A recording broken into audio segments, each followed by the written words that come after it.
I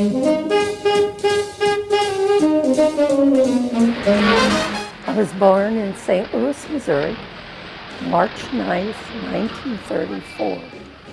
I come from a family of 14 children, and I'm the 13th.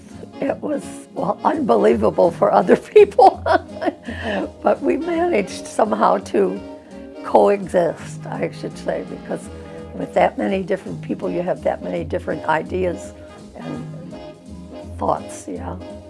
My parents were German. They settled in South St. Louis, which was the big German community. Our family got so large, we had to look for a larger house, and we found that in North St. Louis. And it was an old Victorian house. They moved there right before I was born, so that was the house I started in, and I grew up in that house till I was 12, 13 years old, and then we moved further out into the suburbs of St. Louis. We had 9 girls, 5 boys, and the oldest in the family, he was 20 years older than I was. So yeah, I was born in March and he got married in November of the same year. We had a lot of fun because there were so many of us. There weren't many cars around, so actually our street was our playground. And we did a lot of roller skating, rope, jumping rope, hopscotch, tag at night. When it was dark and no one could find us, we played tag a lot at night. And we always managed to have fun. We were poor, but in those days, people didn't make so much of it that, oh, I'm poor, poor me. People weren't crybabies. We just knew what we had to do to keep going, and then we did. And my mother raised all 14 children to adulthood. The biggest problem was trying to keep shoes on everyone's feet. We didn't have a lot of money for shoes. And especially during the Second World War, well, of course, there was shoe rationing for everyone. So we would cut up cardboard from cracker boxes and things to put in our shoes because our shoes had holes in them, and we had to walk to school. So she would put cardboard in them, and we just hoped that they would last there and back home. I was determined to go to college, but I didn't get very far. I started at Washington University in St. Louis. My husband at the time was a student at Concordia Seminary to be a minister. He came to our church out in the suburb because they had to serve in a church while they were at the seminary. And he came there as a choir director. And my pastor insisted that I go and sing in the choir, and I was determined not to. So, but my pastor said, oh yeah, you have to go, you have to. So I went, and that's how we met. He was the conductor and I was the singer. Well, we dated for 3 years, and then I was 21 when we got married. We went out to a wine garden for the evening, and it was on the Missouri River.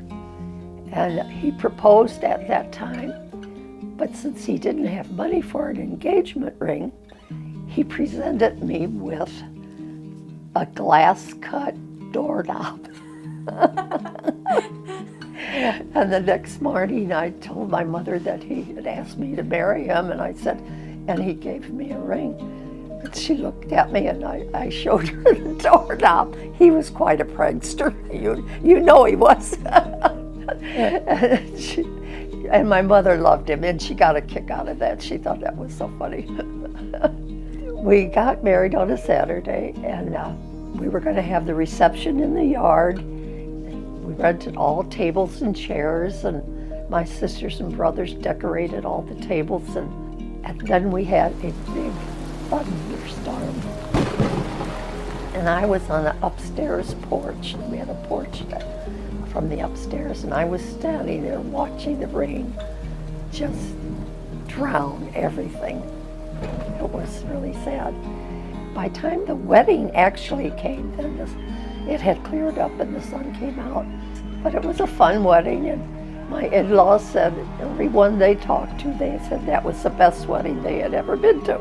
They had a lot of fun there. So I guess it turned out right.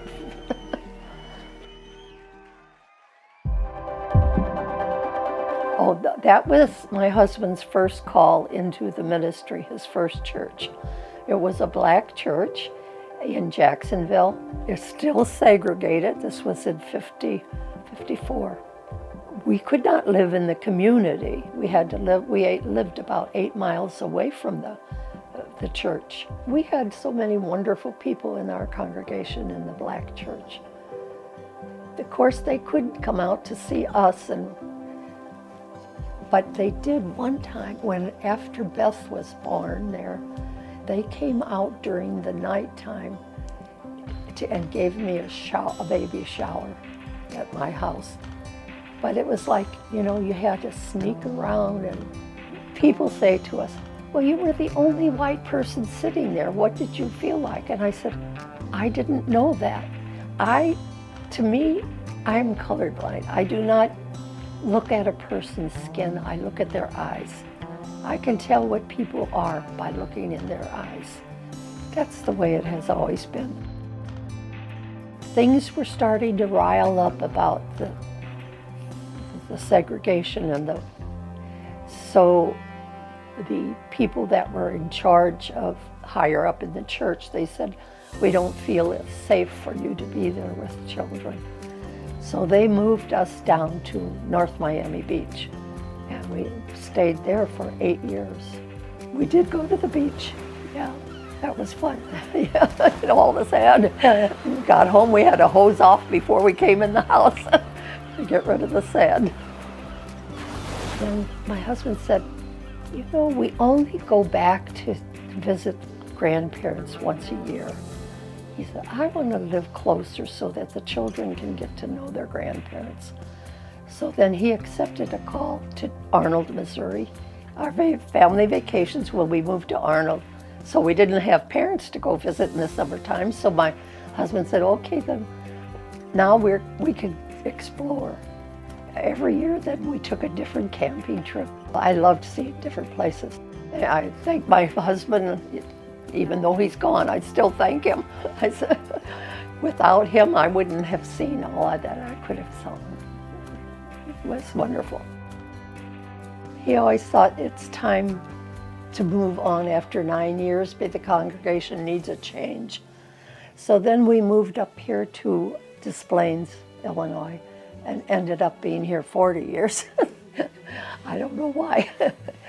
We lived in a parsonage, which was right next to the church. There was just a driveway in between. Our upstairs bathroom looked over the driveway into the choir loft of the church. Well, we stayed there about 3 years, and my husband said, we need to have our own house because when we retire, we won't have anything. So we looked around for a house, and we bought a little 3-bedroom ranch house in Des Plaines. Is that the one that we knew? Yes, on Margaret Street, yeah. So yeah, we lived there till I moved here into the condo. What advice do you have for future generations, just life advice? I wish they wouldn't be so concerned with all the technology. Yes, it's wonderful, but it's taken over their lives. And I'm so happy when I hear that my grandchildren take time to take trips and see what the rest of the world is like. I really like that very much. I'm happy for them.